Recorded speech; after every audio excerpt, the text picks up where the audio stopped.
Hey YouTube, I know those of you, quite a few of you probably have heard or seen the story about the 7-year-old that was snatched last week, the little 7-year-old Milwaukee boy that was traumatized over and over and over again by being held at gunpoint, kidnapped, snatched from his father when his father ran inside and wasn't able to help him,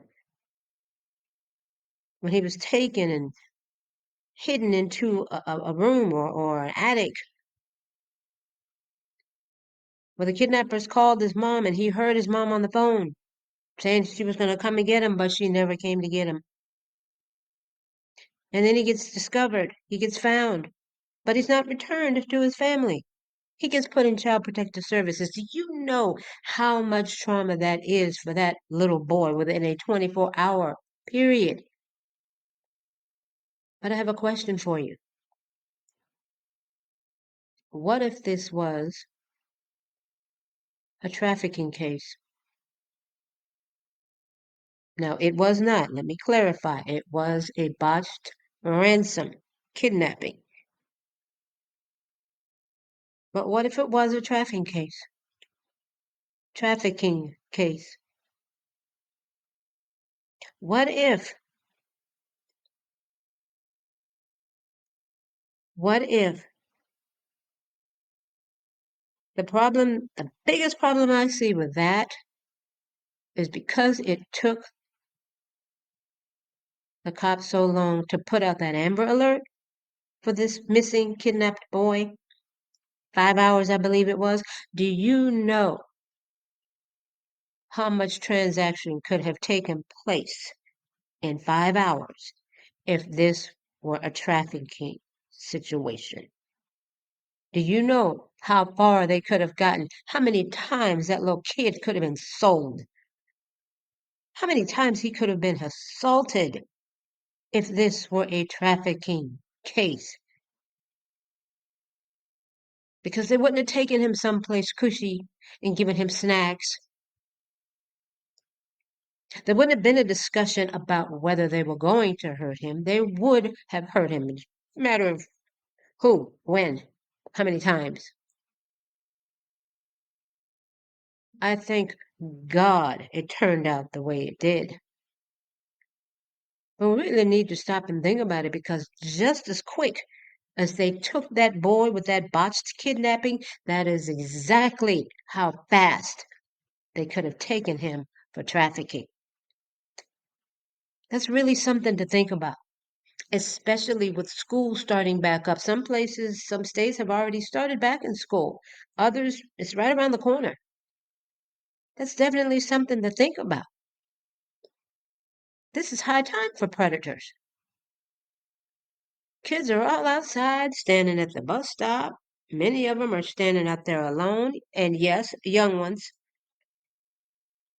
I've seen plenty of kindergartens standing at the bus stop. No adults anywhere to be found. Nowhere. They're out there with older kids, but that didn't mean anything. If that's not their brother or sister, sometimes it is. The older kid is busy doing their own thing with other friends at the bus stop, or they're on their cell phones, or they're texting, or what have you. They're not paying attention to the little ones. And I'm sorry, but it's not their job to, unless, of course, it is a sibling, a relative. It's something to think about, something that we really got to start taking seriously and having open discussions about it. This is happening, people, everywhere around the world. It is a thing. It's been a thing. It's just more in our face now because of social media. We need to shine the brightest light on this and bring it to a screeching halt by any means necessary, because these are our children we're talking about. They're not commodities, and they're not properties to be bought and sold. They're children. It's modern day slavery, and it's bad enough that they did it back in the day. But now you're really focusing in on the children. No,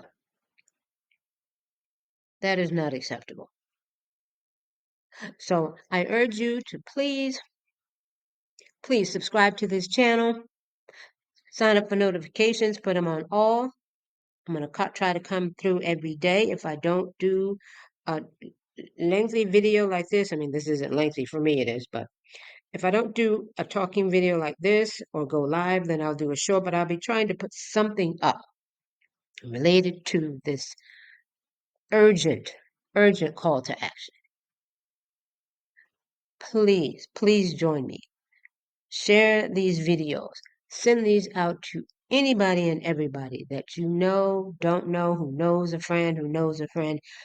We need to get this message out urgently, especially parents. Because like I said, school is starting up. And these predators are going to be at the bus stops. They're going to be at the school parking lots. They're going to be at the after school activities. They're going to be at the community centers. They're going to be near the aftercare programs, before care school programs, preschools. They're going to be out and about. Anywhere you think that they may not be is where they're going to be. And you need to be there too. There's a 3-second rule that says if your child is greater than 3 seconds from your grip, that they are already in the vision sight of a predator. Keep that in mind. That's something to think about. All right. So I'm going to keep it short today. These are going to be short, but they're going to be powerful. I hope you all learned something from this, got something that maybe you didn't know.